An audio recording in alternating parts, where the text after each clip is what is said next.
evening. When it's Tuesday, it's the Raw Leadership Talk.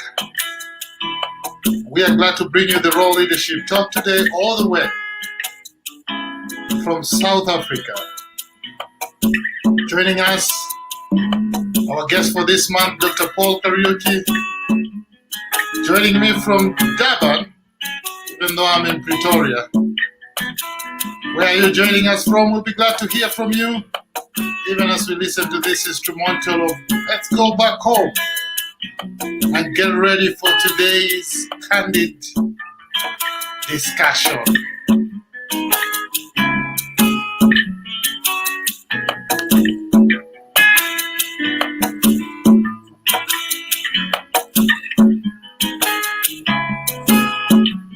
Where are you joining us from? Connect with us and let's engage in this particular discussion today.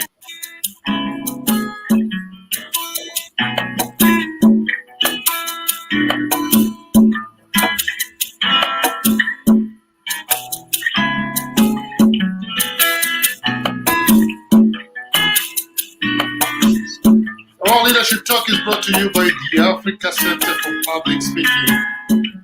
Coming to you live. Are you joining us on Facebook? Are you joining us by YouTube or through our page on Facebook, page of the Africa Center for Public Speaking? You can tune in and join us through Dan Mugera's channel on YouTube.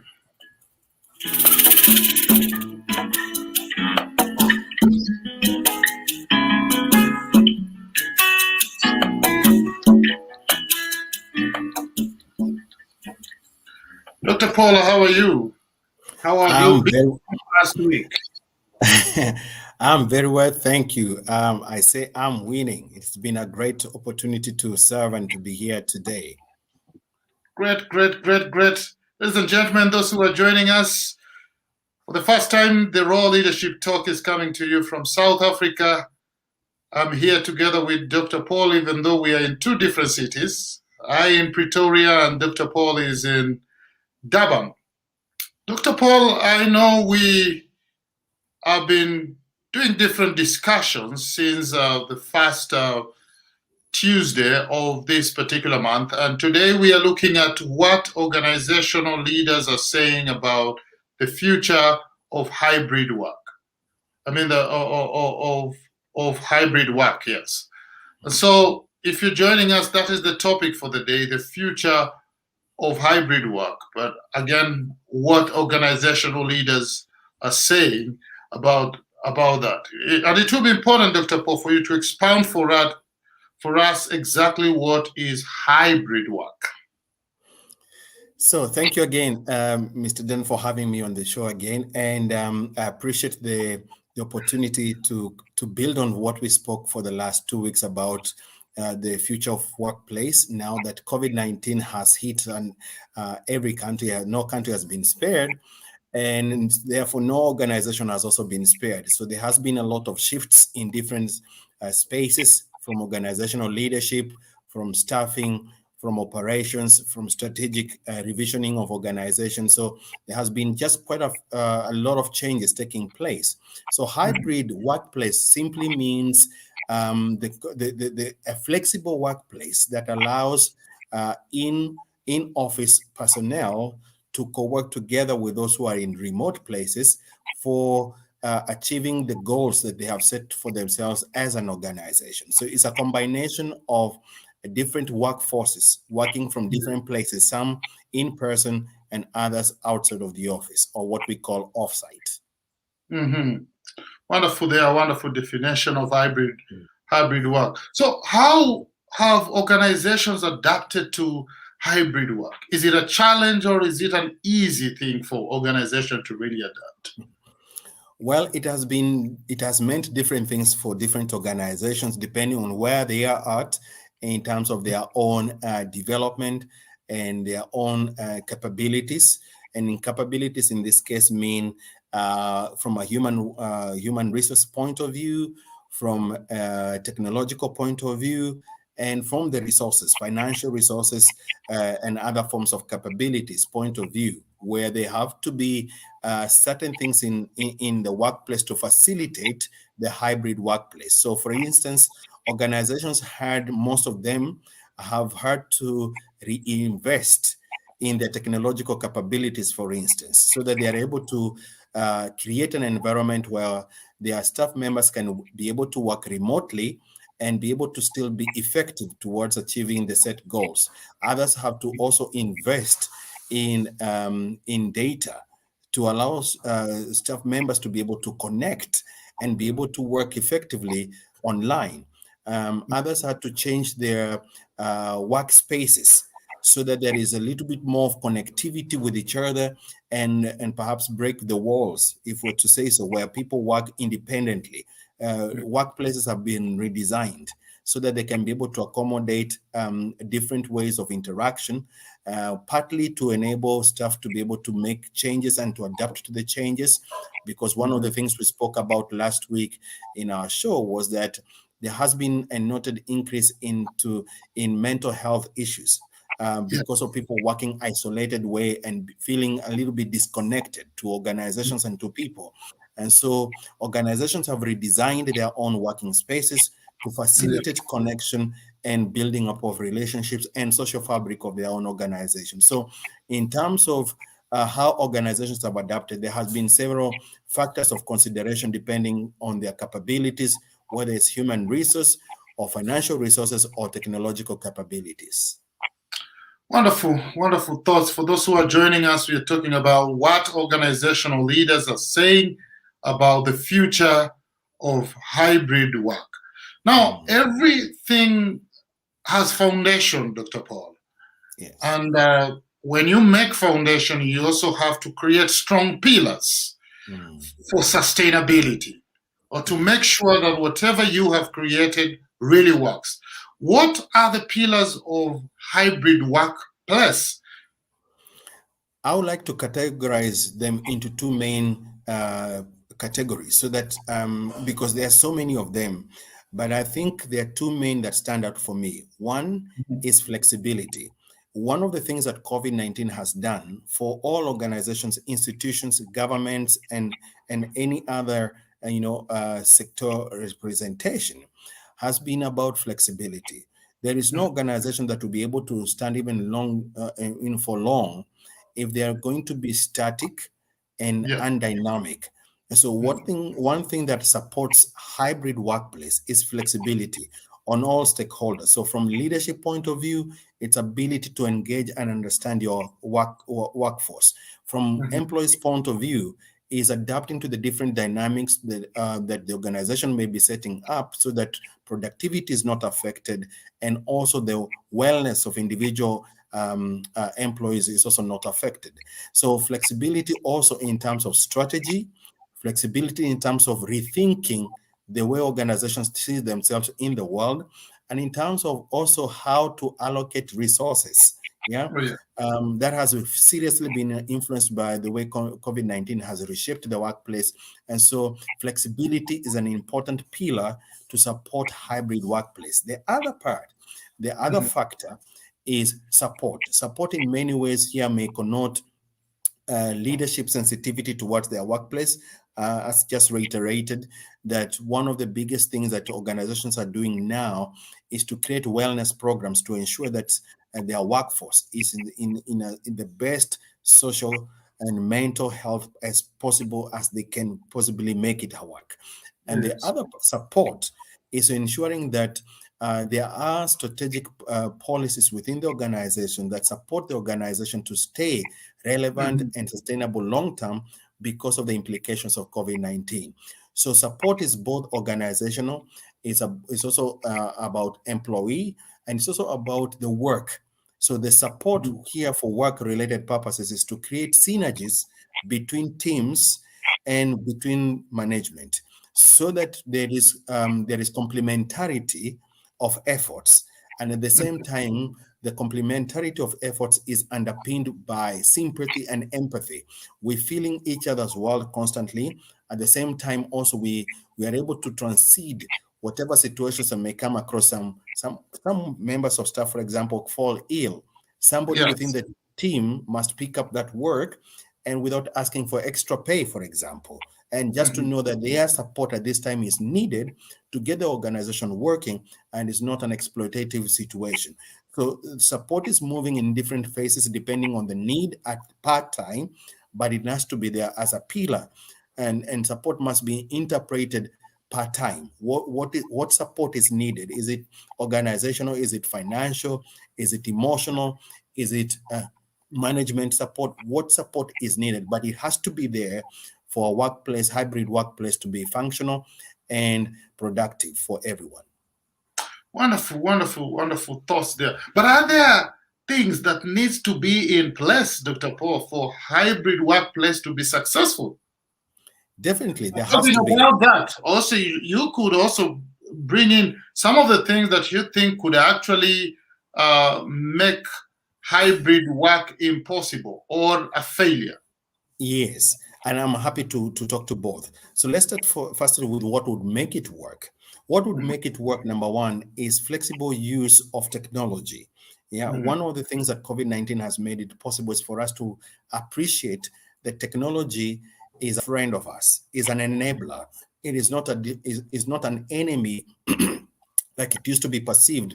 There was a time that people felt that technology is going to take away their jobs, it's going to frustrate human connections and things like that. And while some of that may be true, but it's also an enabler for this period of time and season that we're living in. And we won't go back to where we used to be, I'm sure, because COVID-19 has reset the world. Technology mhm, has become now more of a friend than an enemy, and needs to be exploited to make it possible for organizations to achieve their goals, and for employees to meet the demands that are on their plate, as far as their employment is concerned. So that's the first thing that the organization needs to do. Secondly, the organization need to set up wellness programs, because you mhm, need to reach out to people at the human level, and that people need to feel that there is a room for them to be able to express themselves as they should be. And should there be challenges on which that they are not able to connect, there is a mechanism within the institution that they can be mhm, able to call on to. And that, of course, makes it possible for them to understand that they are appreciated, they are respected, and they are valued.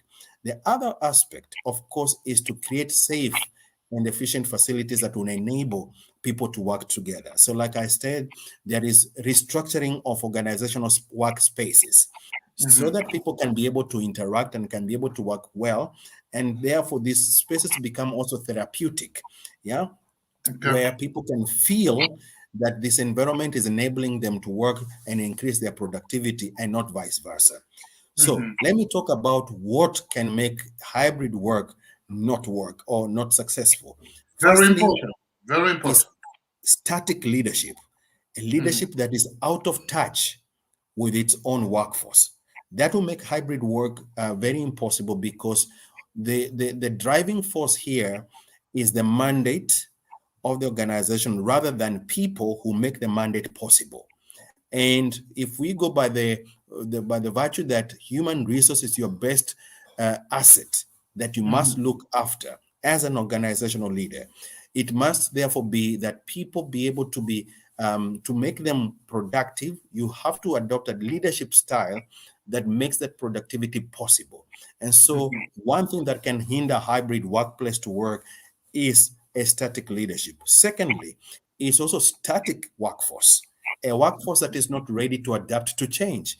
And I remember in the last two episodes, I've repeatedly said, change is our permanent friend. And whoever does not embrace change will be left behind and perhaps be out of the race. Because what COVID-19 has made, it has created an environment that you cannot predict tomorrow.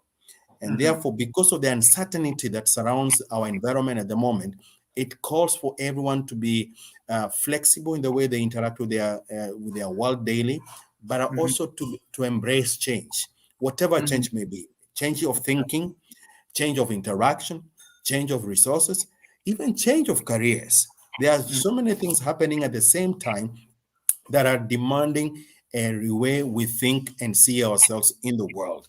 The other factor that can or can hinder a hybrid workplace to work, of course, is where organizations do not have capabilities, whether be technological or financial, to create systems and facilities and enablers that will make hybrid workplace to work. And fourthly, my last one is static organizational policies. You see, Mhm. so if policies are not flexible to allow, for example, workforce to work home and feel comfortable about that, then it will be very difficult for people to be productive. You will discover that most people at that stage, when organizational policies become punitive or even hindrance, people start to exploring other places for work. So what happens here is that organizations start suffering by loss of staff members, what we call in professional terms a high staff turnover, where Mhm. there is no where the policies are not conducive to accelerate or facilitate, rather, to Mhm. facilitate a conducive environment for working. So policies also need to be readjusted to facilitate a healthy working environment, and leaders and management of organizations must be responsible to do that part of the job so Yeah, that they yeah. ensure that their policies are aligned to the working contexts.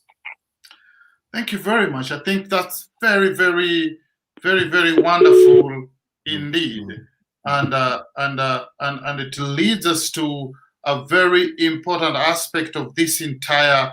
discussion. Judy Mugera saying tuned. Vincent Ochembo says very true, Doc.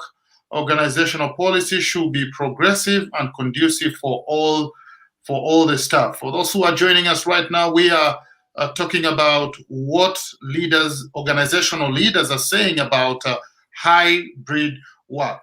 And talking about static leadership, Dr. Paul, leadership, as John Maxwell says, everything rises and falls on leadership. Yes. What are leaders saying about the future of hybrid work? We would like to hear from you. What really are the Mm. leaders saying about the future of hybrid work? There are a couple of things that leaders are talking about when they think about the future of hybrid workplace. The first Yes. thing is that they recognize that it is here to stay. Mhm. We will never go back to where we used to be, and whoever attempts to go back to where we used to be before COVID, then they have Yes. just signed up for failure and perhaps even run out of business, Mhm. because nothing now is static. Everything is Yes. changing on a daily basis, and Mhm. so majority of the leaders, they are acknowledging that the hybrid workplace is actually the new way of living and working. And so Mhm. what is now behaving is that leaders are now being there's a demand on leadership, if I put it that Yes. way, to be able to be adaptive to constant changing environments or the context in which they operate, as well as the context in which their employees live and work in, whether it's at home, because home now has become the office and the office has become home. And so Yes. leaders must be able to understand that the employees are transiting daily in the two environments, and therefore they need to understand that this hybrid working way of working, it has to be acknowledged as our new way of living so that leaders can stay relevant.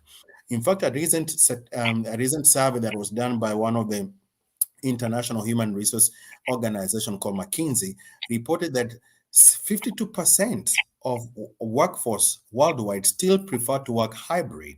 Only Okay. 37% choose to be at the office, and 11% choose to be a remote, do not want to interact with anyone. They just want to work Okay. alone. So when you Okay. see a 52% still willing to work hybrid, it means then it reinforces the point that hybrid way of working is here to stay.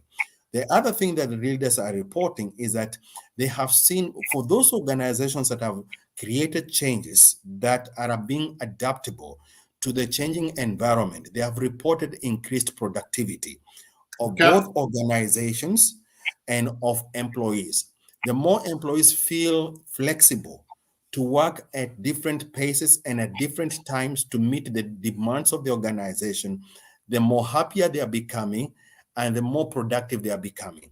And with the collective productivity, the overall organizational productivity is also enhanced. That's a very Mm. powerful thing to think about, because that also speaks to the third thing. The other thing that they are reporting is that leadership style has now changed from just the one-man show to collective leadership. It's now Wonderful. working with teams, not working alone. And that has, of course, necessitated a shift in mindset of leaders to Yes. see the organization as a whole system and not isolated parts. And therefore, those organizations that are working or adapting a collective teamwork leadership style, they're not Yes. only reporting productivity, but they're also reporting high retention percentages of their staff. In other words, their staff members are choosing to stay in the organizations and choose not to go to organization B or C or D, irrespective of whatever packages that are being offered, because they feel the environment where they are is allowing them to grow, and it's also allowing them the flexibility they want so that that growth potential can be manifested. And therefore, the other aspect that they're also reporting is that because of organizations being sensitive to their employees, the emotional well-being, those organizations that are constantly rechecking their strategies, constantly checking in with their employees, the emotional well-being is at the highest at this point in time, because happier employees are productive employees. Healthy employees are productive employees. And so when these factors are taken into consideration, organizations are reporting increased outputs. They're also talking about increased innovation and creativity within teams, because people are healthier mentally, emotionally, and psychologically, and they are receiving constant support from the management. So leaders are reporting that those who are able to appreciate and prioritize wellness in organization are Yes. able to move in different spaces of the dynamics that COVID-19 is constantly placing on the organizations and their context. And the last one, they have also reported Yes. improved hiring processes. Now, organization, due to flexibility, technology has eliminated geographical barriers. In other words, it's easy for someone to work for us in Durban where they are based in UK. Yeah. And so now, in terms of hiring, we are not restricted to the natural markets that we've been, or traditional markets that we've always been looking at. Now, the workforce has become global. And So it because they are no becomes more, easier now, Mr. Paul. Explain yeah, the point of, so in other words, a company in South Africa can hire people in Kenya, in Nigeria, from Nigeria, can hire people from Europe or even Asia or America to work for them. exactly. Our organization, for example, we have several members of staff who are scattered outside the country, and they're working for us. And on a monthly basis, and we are able to connect on a weekly basis. They join our staff meeting from whichever country they are in. They just tune into their times so that they can, coincide with our time here. And what has that seen from my organization, especially? I've seen serious growth in terms of our own work, the expansion to new areas of work, because again, when you tap to global workforce, wherever they are, whether on the Yeah. continent or outside the continent, they also bring in their new skills. And they Mm. also look into the organization from a different lens. Sometimes Yeah. what we miss most of the time, when we are too close to something that we work with daily, we may miss opportunities that we do not see because we are too close to it. Somebody from the outside can see a gap, which Yes. if that gap is exploited, it just creates new avenues for new niches for work to be done. And I've seen that happen. So the hiring processes and the understanding of the global nature of workforce has actually been beneficial to organizations that are open-minded and leaders who are willing to take the risk and experiment and learn from their outcomes, because it's all about experimenting. And leaders who are static are very scared to experiment something that moves them out of their comfort zone. So what thing has been very powerful is sincerity about experimentation, yeah, and piloting things and learning from the outcomes, and then adapting the outcomes to the organizational context for greater growth and productivity. Wonderful thoughts there. Pam Tash says tuned. Manika also Mugure Monica Mugera tuned. Thank you very much for joining us in this particular candid discussion on the future of hybrid work. Dr. Paul, as we complete this program or this broadcast today, what will be your parting shot? I would like to leave our viewers with 3 things to think about. Number 1, do not fear change. Change is there to stay. Embrace it. Learn from whatever things that you have to adapt to make yourself more productive, more effective, and more relevant to the context on the organization where you work for. And if you're running your own business, it's even more important that you learn to embrace the change that this COVID-19 has brought our way so that you can remain effective. The second aspect I would like to say, do not fear technology. Adapt to it, embrace it, grow with it, explore with it, because it has lots of benefits than anything that can be, termed as scary. And the last thing on our mind is to be able to learn that we must constantly look after ourselves, exercise self-care as best as you can, as you adapt to the different contexts at different times and the demands that life is putting on us, all of us. We must carefully make sure that we do not get into a place where one thing becomes more important than the other, especially our health. Thank you very much. Thank you very much. It's been a pleasure today to have you, Dr. Paul. And I know we still have one session next week on Tuesday. Guys, make sure you tune in next week on Tuesday as we finish this series that we've been doing on the future of work. Ladies and gentlemen, it's been a wonderful moment having you. As Dr. Paul has asserted, we are working today, right from South Africa, in different cities, but bringing this broadcast to you live from wherever you are. That tells you then that things have changed. And today we can connect from wherever we are and make things possible. This is a practical way to completely show you that the world has changed and the new normal has become normal. So let's connect and let's move forward together. May God bless you, and see you next week right here on the Raw Leadership Talk.